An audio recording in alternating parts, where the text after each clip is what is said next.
दंगल express channel को subscribe करिए। जी जी बुआ जी, एक गड्ढा मिला तो था, पर मैंने उसके अंदर जाने की कोशिश की तो अंदर से उसका छेद बहुत छोटा था, तो मैं बाहर नहीं निकल पाया और उसी की वजह से मेरी ये हालत हो गई है। कोई बात नहीं बेटा, तूने कोशिश तो की ना। जाके नहा ले और फिर नाश्ता कर लेना। हाँ बेटा जी जाओ।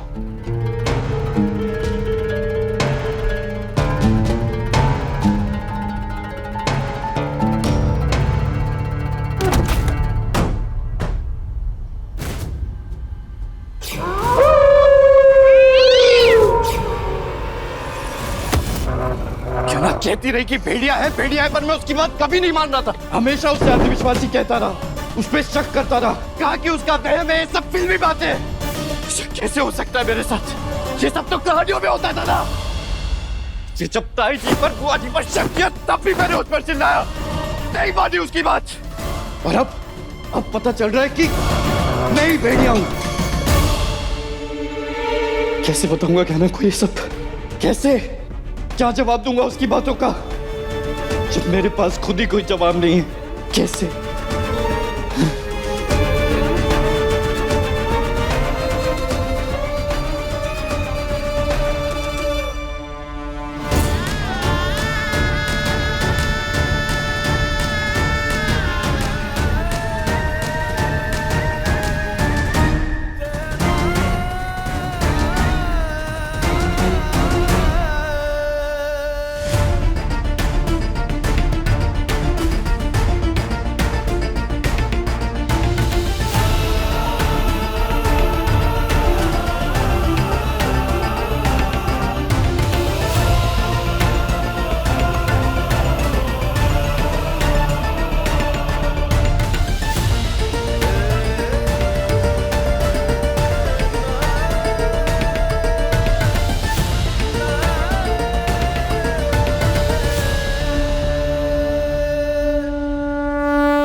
डॉक्टर बाबू,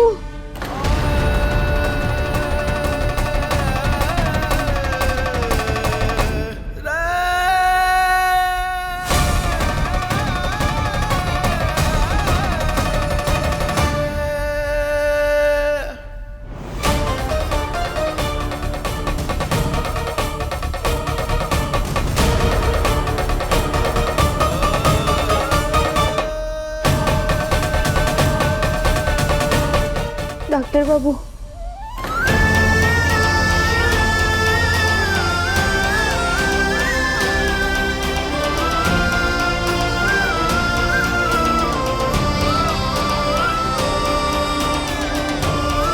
कि इससे पहले तुम कुछ कहो,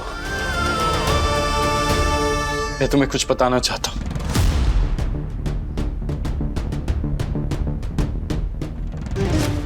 और जो बात मैं तुम्हें बताने जा रहा हूं, उसके लिए मैं तुमसे नजर नहीं मिला सकता।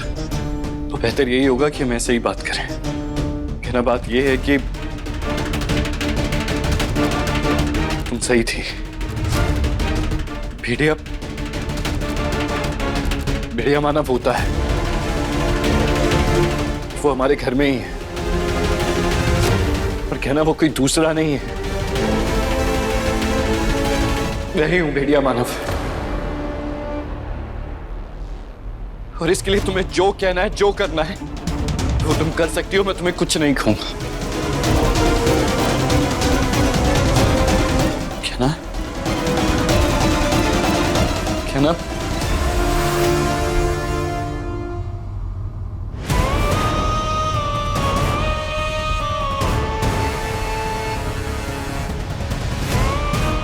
आलिया, तुम?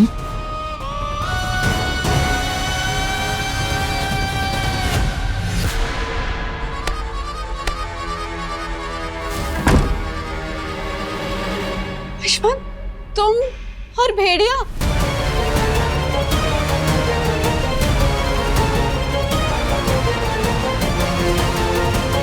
हाँ आलिया, पर ये बात बाहर किसी को नहीं पता चलनी चाहिए। तुम मुझे वादा करो कि ये बात तुम किसी को नहीं बताओगे। अरे अगर घर वालों को पता चल गया तो वो सब डर जाएंगे, पता नहीं कैसे रिएक्ट करेंगे। प्लीज मुझसे वादा करो कि ये बात किसी को नहीं बताओगी। आयुष्मान, आयुष्मान शांत हो जाओ। मैं किसी को कुछ नहीं बताऊंगी, पर ये सब हुआ कैसे? और तुम ठीक तो हो ना? तुम्हें कुछ हुआ तो नहीं ना? और तुम्हें कैसे पता चला कि तुम भेड़िए हो? आलिया, मुझे घर में एक गड्ढा दिखा था और जब मैं उस गड्ढे के अंदर गया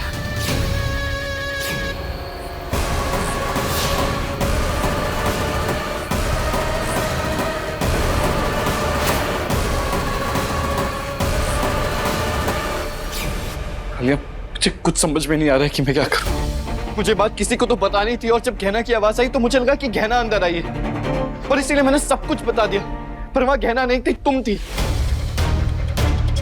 ऐसा कैसे हो सकता है आलिया? भेड़िया मानव जैसी कोई चीज होती ही नहीं है, ये सब कहानियों में होता है। ऐसा मुझे लगता था, पर अब मैं खुद भेड़िया मानव हूं। ऐसी कई सारी बातें होती हैं जो हमें लगता है कि असल जिंदगी में नहीं हो सकती, पर वो सच में होती हैं आलिया। अब इन सब बातों का कोई फायदा नहीं, हमें इसका कोई ना कोई सॉल्यूशन ढूंढना होगा, है ना? अब गहना तो पहले दिन से ही कह रही थी कि भेड़िया है, मैं ही उसकी बात नहीं मान रहा था। मुझे सब कुछ गहना को बताना होगा, उसके पास कोई ना कोई सॉल्यूशन जरूर होगा इसका। नहीं, हाँ? नहीं नहीं नहीं, तुम गहना को इस बारे में कुछ नहीं बताओगे। क्या? ये क्या कह रही हो तुम? दिमाग खराब हो गया तुम्हारा? अरे तुम्हें कोई हक नहीं है कि तुम मेरे और गहना के बीच आकर हमारे लिए फैसले लो। मुझे गहना को क्या बताना है क्या नहीं बताना है मैं तय करूंगा, तुम नहीं। पत्नी है वो मेरी और उसका हक है कि वो सच जाने। मैं उसे सब कुछ बताऊंगा। नहीं, मैं तुम्हें गहना को ये नहीं बताने दूंगी आयुष्मान, और इस बात का फायदा पहले मुझे उठाना है। आयुष्मान, तुम चलो मेरे साथ। आलिया, ये क्या कर रही हो तुम? मैंने कहा ना।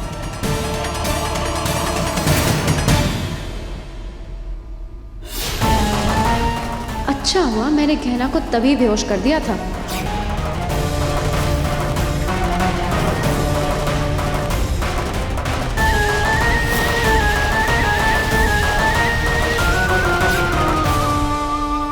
गहना!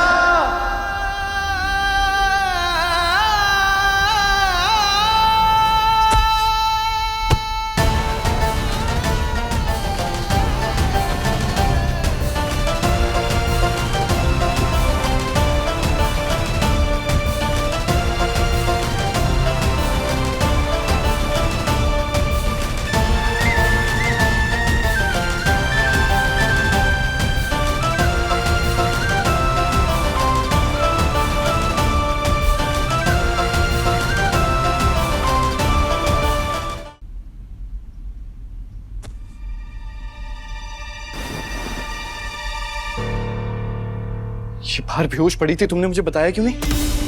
आयुष्मान, मैं वही तो बताने के लिए तुम्हारे पास आ रही थी, लेकिन जैसे ही मैं तुम्हारे पास आई तो तुमने बताया कि तुम भेड़िया हो, इसलिए मैं तुम्हें कुछ बता ही नहीं पाई।